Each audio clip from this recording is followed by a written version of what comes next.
children are all here, nieces and nephews. We're all very excited. As a child growing up with my mother, there were stacks of papers everywhere.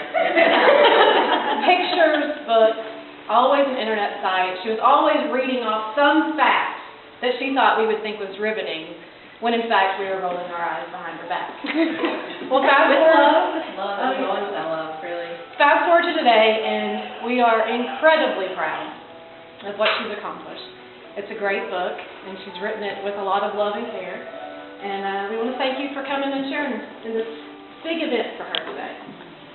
I think she's going to read a part of it for us, so we can all get a taste of what we're about to experience as we read our own copy. Thank you. I appreciate so much, y'all. It means a lot to me. This was a labor of love. I'm going to read the foreword because I think it kind of explains where it all came from. When I came to Hamilton County in 1974 as a young bride, the only mitigating feature of White Springs to me was that it was close to Interstate 75, which made getting to civilization convenient. It was February we first settled in Ginn's Shady Grove Trailer Park in Fayetteville, just a short drive to Occidental Chemical, where my husband was employed as an apprentice carpenter, working on an expansion of the already impressive phosphate mine and chemical plant. My first exploration was the Swift Creek Methodist Church, where I found a cemetery filled with the intrepid souls who braved the wilderness that was North Florida. Deep purple violets covered the graves, and I wandered through the field in the sunlight filtered by ancient oaks and read the markers. The immediately recognized names Shan and Broward first gave me a hint that the history of White Springs was significant to the history of Florida. One weekend, we visited Stephen Foster Memorial and took the boat ride on the Swanee there.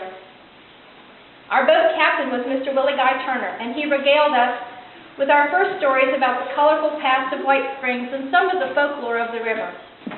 His tales of Osceola, sacred ground, healing waters, and grand hotels hosting the luminaries of the early 1900s, including presidents, charmed and fascinated me, and I knew I had to know more.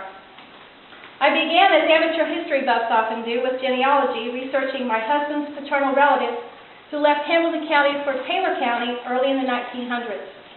A family story said that Ida Letitia Hunter Woodard, who was born just over the state line in Eccles County, Georgia, was in White Springs during a fire that destroyed a large portion of the town. I found the Hunter and Woodard families easily in probate, marriage, and property records in the well-cared-for courthouse records in Jasper. The only problem with research there is the volume of available information. I found myself digressing from my search for family history as I discovered more and more about Hamilton County and particularly White Springs.